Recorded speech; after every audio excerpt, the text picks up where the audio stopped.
everything you've done for me. I was like, okay. I said, it's impossible to repay her for everything she'd done for me. It didn't matter what I'd done from the day I was born till then, and the last 2 months and all that. She'd done more for me than I could ever repay. Honestly, it was my privilege to be her daughter. I loved her to infinity and beyond. And there's a word that everybody will think it's Google. It's not Google. It's, how do you say, Missy? Google. Google. So it's like a G-O-L. That's 10 to the 100th power. And in decimal, it would be the digit 1 with 100 zeros behind it. So it's a lot. We love each other a lot. When I was looking for photos for the memorial video, I came across a card. It was a Mother's Day card my mom had sent to her mother on Mother's Day, where she expressed regret that she would not be able to be there on Mother's Day.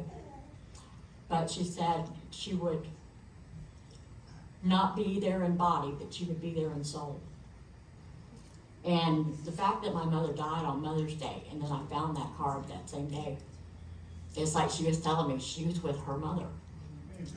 And that was just, I said, okay, I'll let her be with her mother until I can get up there with both of them. But that was just precious to me to find that card. I mean, it was just like them talking to me that she wanted to be with her mama on Mother's Day.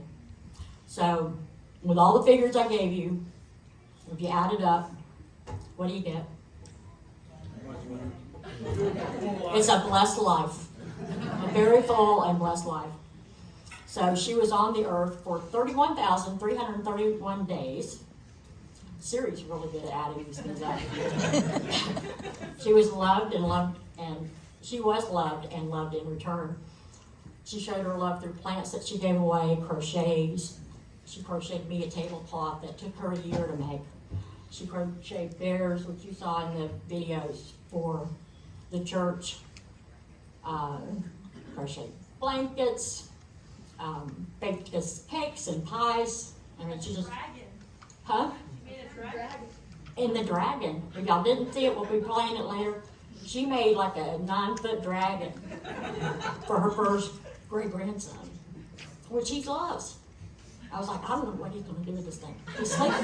He sleeps with it. It keeps him from rolling off the bed. So, anyway, my question for her is, how many miles is it to heaven?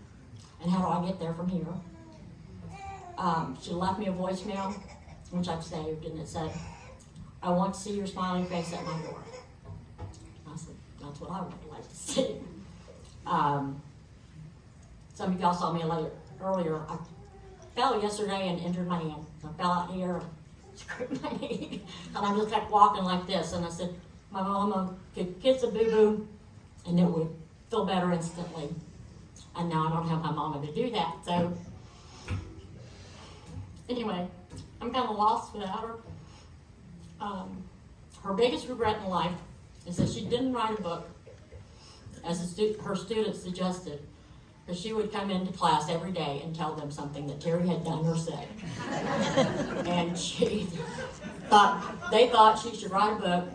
She could come up with it here, and he really did some funny things.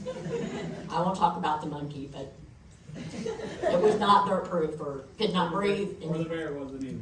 Yeah. When I said, I can't even breathe down there, Terry goes, and dug him up. So, anyway, she swears it would have been a bestseller. So on that note, I give you over to my brother, Arthur Terry Hughes, who actually did write a book. So he is an author. Arthur Terry Hughes. Thank you.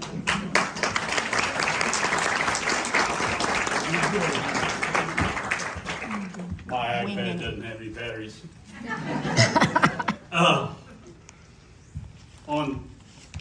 This wasn't in here, so I'm just going to share this with you. I don't know if we got any of the slicks here. Is any of the slicks represented in here? No. So I can talk about them, right? Mom's kind of competitive. If you notice that she was married 62 years and 162 days, that's because she's competitive. That's the longest of anybody in our families. And so it meant something to her. She picked up the phone and she called Billy Slick. and said, how long did Aunt Betty live? And he told her and said, so she did the math in her head because she's a mathematician. And she's, oh, she's going to beat me by 10 years. That's the way that woman thinks. So if you haven't figured it out, my mother was a character. She could have been at home in the TV series Swamp People. She could have been featured in Better Homes and Gardens. And she could have won Cake Boss. But she also could have been on episodes of Cops.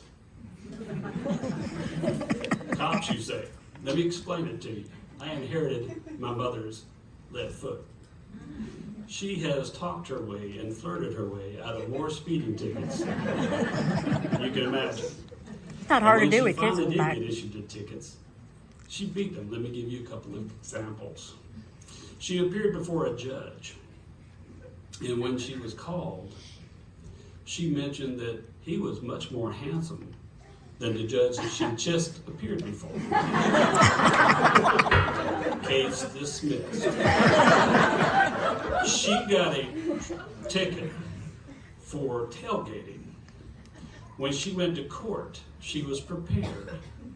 She beat it with mathematics. She showed the judge that if everyone in this line of traffic had obeyed the following distances, the car in the rear would have been going in reverse. Case dismissed. We had the ugliest van you've ever seen, and she rear-ended a lady in Atlanta, Georgia.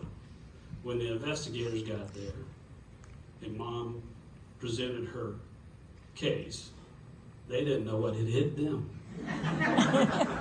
They dismissed her and let her leave. When I first married Jennifer and we moved here, Mom recruited Jennifer to go on the Smith Mountain Lake tour of homes.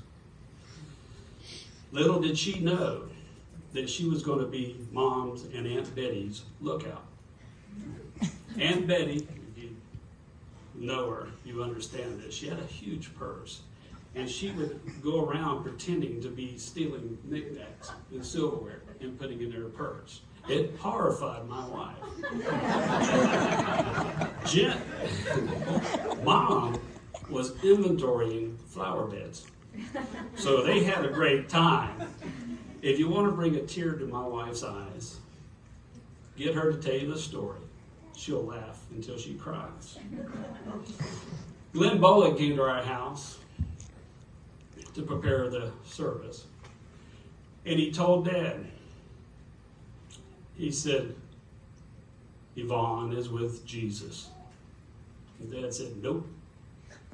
She ain't done visiting with Sadie and Aunt Betty yet. He's just going to have to wait. And he meant it.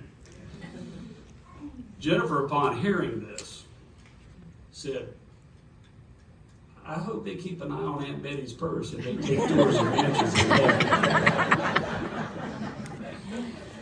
I am my mother's favorite child. You were. Not anymore. I do not believe it. Nobody has a witness. Daddy witnessed. Let me tell you why. My great-grandmother, Clara Peavy, passed away in October of 1968. We knew her as Mom. She was 88 years old, but I promise you, she looked like she was over 100. Mom didn't like Mom because she was a tomboy. And every time my mom went by her, she would curse her. Where's Becky? Becky's not here. Oh, Becky didn't make it? Well, I was she going to here tell her, last night. this is the generational curse. You guys all know it. You deserve a child just like you. Well, I was running through the house, and she grabbed me. She turned me around, she looked at me, and she said, you're just like your mother. And I remember thinking, well, that sounds like a compliment, but it doesn't sound like it. When Mom died, and we went to view the body, my mother pinched her to make sure that she was dead.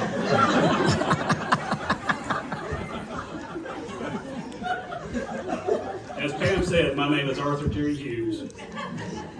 I was named after her father, John Arthur Barker, and the doctor that delivered my father, Dr. Daniel Terry. My name would have been Terry Arthur Hughes, except for my mother didn't think it sounded like proper English, so she changed it to Arthur Terry Hughes. So all the confusion over my name of all my life was because of my mother's sense of English. She's a mathematician. My mother's mother made her go to college. It was against her wishes. And she told her mom, I'm going where the boys are. It wasn't because she was boy crazy. It was because, number one, she wasn't going to be a secretary. So she went into mathematics. She was the only girl in her class. You may not know this, but NASA recruited Mom out of college when she graduated from Berry College. But she decided to be a teacher. She had a heart for high school students. My daughter Sydney got to spend some time with Mom.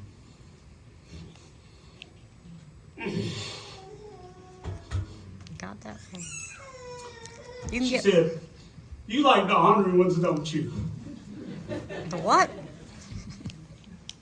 And Sydney said, I do. She said, I did too.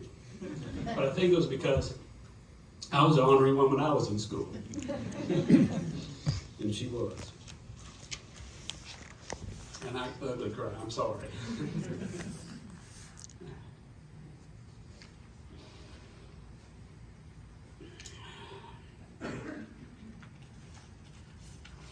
One of my mom's favorite verses was Romans 8:28.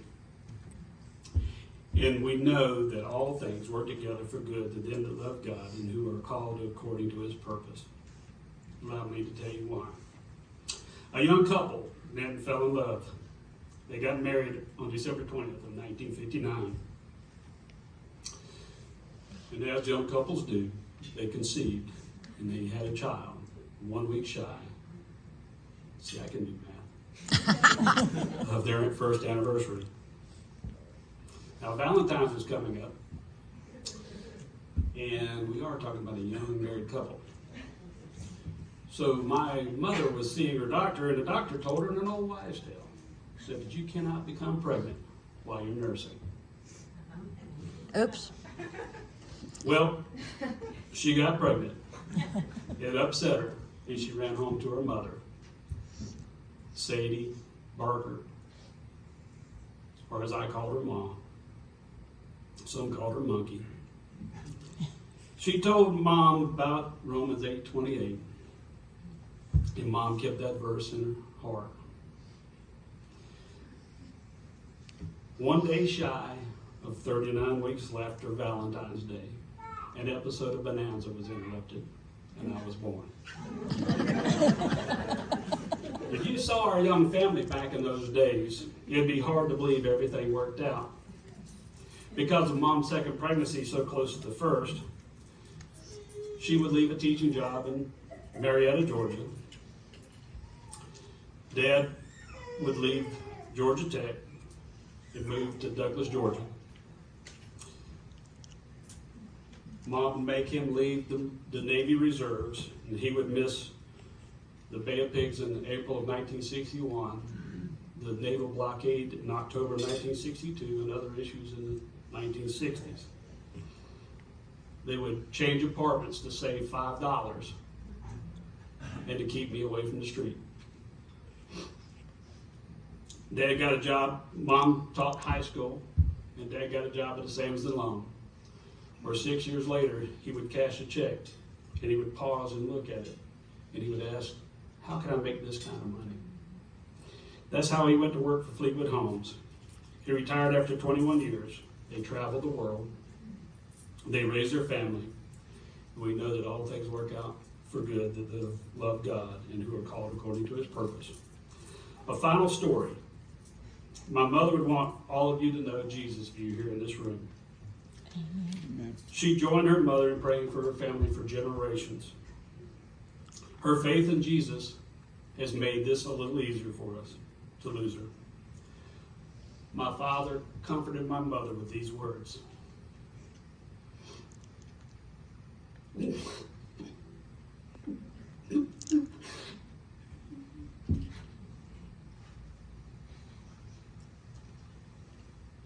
I'm sorry. Eternity, I'll be right there, Yvonne. Eternity is just a blink of the eye. I want you to know that if you are here, eternity is just a blink of an eye away. My dad doesn't like confrontation, so it was my mother who taught me to fist fight. And it was them that taught me to good fight. On April 1st, Pam called me. She said, I think Mama had a stroke. And I said, let me call 911. And Mom was in the background telling her she wasn't going to no hospital. And I said, well, I'm going to call 911. So I was about to hang up. She goes, wait a minute, water just boiled up. That's the day that we found cancer.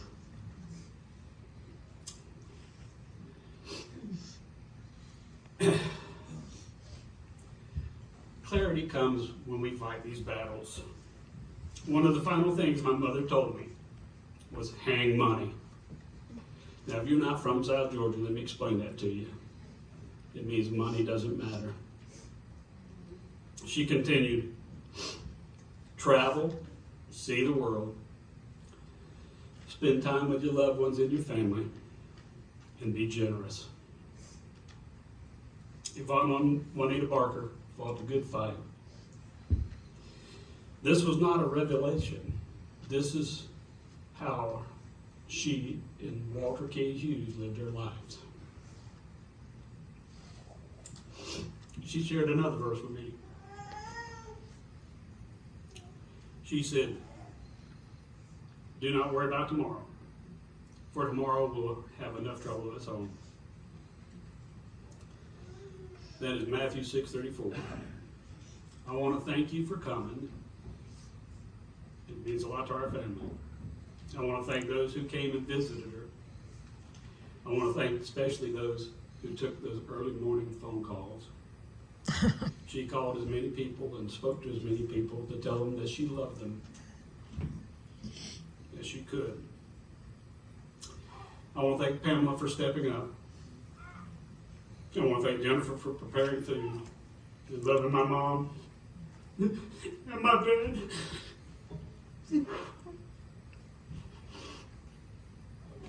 Somebody needs a hug. I want to thank my daughter Sydney for helping her pull off one final surprise for my dad. I want to thank Sarah for driving all night so that Mom got to say goodbye to all of her grandchildren. I want to thank Hannah on the night of her prom. She made 2 friends wait in the car so she could show her grandmother her prom dress the night before my mother died. God is a God of the living, and we will see them again.